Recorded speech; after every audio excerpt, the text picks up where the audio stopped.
Welcome to my channel. दोस्तों, आज जो सब कर रहे हैं वो हम भी करेंगे। आज साल का आखिरी दिन है दोस्तों। तो जो लोग न्यूज़ वाले हैं वो अपनी न्यूज़ पूरी दिखाते हैं। यूट्यूब वाले हैं, ब्लॉग हैं, वो अपना यूट्यूब एक साल का पूरा दिखाएंगे। हम ऐसा ना करके हम आपको बताएंगे भारत के पिछले बहुत काफ़ी वर्षों का पुराना जो इतिहास, जो कि विकसित भारत था अपना, वो दिखाएंगे। ठहरो दोस्तों, ये मैं प्रवचन नहीं दे रहा हूँ, मैं आपको वीडियो दिखाऊंगा बाकायदा, इसलिए स्किप ना करें दोस्तों, क्योंकि मैं प्रवचन नहीं देने आया हूँ। मैं आप सोच रहे हो कि प्रवचन में वीडियो खत्म कर दूंगा, ऐसा नहीं है दोस्तों। आपको वीडियो दिखाऊंगा, विकसित भारत का वीडियो दिखाऊंगा। और कैसे दिखाऊंगा वो आपने देखना, क्योंकि आज जो अपना भारत है ना, आज कई वर्षों पहले आज जो विकसित अमेरिका और जो जापान है ना, उससे भी बहुत आगे था दोस्तों। आपको विश्वास नहीं होगा तो मैं आपको बताता हूँ दोस्तों। आपने जो प्राचीन ऋषि मुनि थे ना, जो आविष्कार आज अमेरिका और जापान कर रहा है, ये पहले कर चुके हैं दोस्तों। अब आप चौंके, ऐसे कैसे कर चुके हैं दोस्तों? इन्हीं की ग्रंथों से, किताबों से, ऋषि मुनियों की किताबों जो थी, ग्रंथ थी, शास्त्र थे, उनको पढ़ पढ़ के अमेरिका जैसे देश, जापान जैसे देश, जो बाहर के देश हैं, उन्होंने कॉपी करके उसका आविष्कार किया और मोहर लगा के अपना उसको बता दिया कि आविष्कार हमने किया है। जबकि अपने गुरु जो ऋषि मुनि की जो पद्धति थी, वो ये आविष्कार पहले ही कर चुके हैं दोस्तों। अब आपको विश्वास नहीं होगा, नहीं तो मैं, जैसे लोग पीछे चलते हैं ना, तो मैं भी आज आपको पीछे इतिहास में लेके जा रहा हूँ। वीडियो देखना, आपको उसमें दिखेगा, वीडियो के माध्यम से, प्रवचन के हिसाब से नहीं दे रहा हूँ दोस्तों। आप सोच रहे हो प्रवचन में खत्म कर दूंगा, ऐसा कुछ नहीं है। इसलिए स्किप ना करें दोस्तों, बहुत मजा आएगा। क्योंकि प्रत्येक हिंदू वासी को, जो भारत में रहता है, प्रत्येक व्यक्ति को ये मालूम होना चाहिए कि अपना जो जो आविष्कार अपन जो कर चुके हैं, उसकी कॉपी अमेरिका हो जैसे कर रहे हैं, वो कैसा कर रहे हैं, वो मैंने आपको बताया। अपने ग्रंथों में पढ़ के, उसमें रिसर्च करके, उन्होंने फिर उसी रिसर्च से अपना आविष्कार किया है, जबकि वो आविष्कार अपन कर चुके हैं दोस्तों। अब आपको विश्वास नहीं आ रहा, चलो ज़रा बोर ना करते हुए आप वीडियो देखो और वीडियो का मज़ा लीजिए। अच्छा लगे तो कमेंट करिए, बहुत अच्छा लगे तो शेयर करिए, और अच्छा ना लगे तो कमेंट करिए। लेकिन दोस्तों, अगर अच्छा लगे या ना लगे, लेकिन आपको ये लगा कि मैंने भारत के प्रति अपना दायित्व निभाया है, तो सब्सक्राइब जरूर करिए दोस्तों, और अपने दोस्तों से भी कराइए। ठीक है दोस्तों, अगर आपको इस वीडियो के अंदर के माध्यम से मेरा जो भावार्थ सही लगा, तो आप लाइक कमेंट जरूर करिए दोस्तों। ठीक है दोस्तों, बाय। मैं हूं वैदिक ऋषि।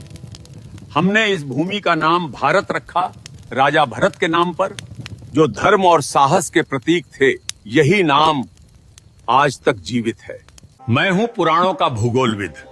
हमने भारत को जम्बू द्वीप कहा, जहां जम्बू वृक्षों से भरपूर भूमि थी। प्राचीन काल में पूरी धरती को इसी नाम से विभाजित किया जाता था। मैं हूं आर्य परंपरा का विद्वान। उत्तर से दक्षिण तक फैली इस भूमि को हमने आर्यावर्त कहा। यहाँ धर्म, ज्ञान और संस्कृति का वास था। मैं हूं फारसी यात्री। हमने सिंधु नदी को हिंद कहा और इस भूमि को हिंदुस्तान।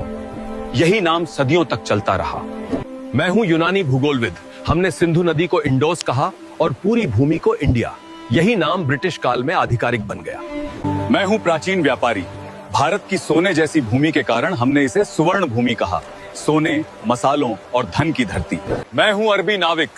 हमने इस धरती को अल हिंद कहा। सागर, मसाला, व्यापार और ज्ञान की भूमि। मैं हूं फारसी इतिहासकार। हमने इस देश को हिंद कहा, जो सिंधु नदी से निकला नाम है। मैं हूं पुराणों का कथावाचक। इस उपमहाद्वीप को हमने भरतखंड कहा, राजा भरत की विशाल भूमि। मैं हूं चीन का भिक्षु यात्री। हमने भारत को जिहोनगना कहा, ज्ञान और आध्यात्मिकता की भूमि के लिए। मैं हूं प्राचीन चीनी इतिहासकार। हमने भारत को यिंगतू कहा, महान धर्म, संस्कृति और व्यापार की भूमि। मैं हूं सुश्रुत 600 ईसा पूर्व का शल्य चिकित्सक। मैंने नाक, कान और त्वचा की सर्जरी विकसित की, जिसे आज प्लास्टिक सर्जरी कहा जाता है। मेरी पुस्तक सुश्रुत संहिता में 300 से अधिक शल्य तकनीकें लिखी हैं। यही भारत की सर्जरी परंपरा की नींव है। मैं हूं चरक आयुर्वेद का आचार्य। 100 ईसा पूर्व मैंने लिखा था कि बीमारी का इलाज सिर्फ दवा से नहीं होता है। शरीर, मन और भोजन तीनों का संतुलन जरूरी है। मैंने सिखाया कि हर पौधा दवा है और हर भोजन औषधि बन सकता है। मैं हूं प्राचीन भारत का नेत्र चिकित्सक।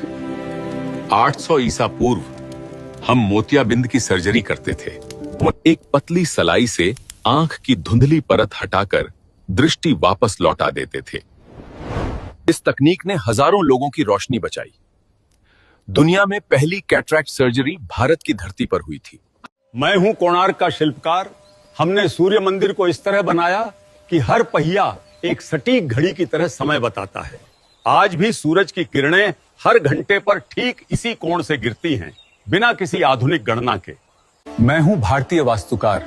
हमने ऐसे भवन बनाए जहां हर दिशा, हर खिड़की ऊर्जा के अनुसार तय थी। बिना बिजली के भी ये इमारतें खुद को ठंडा रखती थी। यही था वास्तुशास्त्र का असली विज्ञान। मैं हूं हड़प्पा का अभियंता। 4000 साल पहले हमने बनाई पक्की नालियां और भूमिगत सीवर प्रणाली। हर घर में जल निकासी का रास्ता अलग था। इतनी सटीक योजना आज भी आधुनिक शहरों के लिए मिसाल है। मैं हूं वो कारीगर जिसने बनाया दिल्ली का लौह स्तंभ। लगभग 1500 साल पहले इसे बिना किसी आधुनिक तकनीक के ढाला गया था। आज तक इसमें जंग नहीं लगी और विज्ञान अब भी इसका रहस्य नहीं सुलझा पाया। मैं हूं नागार्जुन।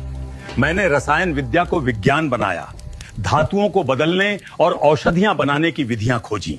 आज की आधुनिक केमिस्ट्री की जड़ें यहीं से निकली। मैं हूं कणाद। मैंने कहा हर वस्तु छोटे छोटे अणुओं से बनी है। जब दुनिया को परमाणु का नाम भी नहीं पता था, भारत ने उसका सिद्धांत लिखा। यही था हमारा विज्ञान, अदृश्य को भी देखने की दृष्टि। मैं हूं भारद्वाज ऋषि।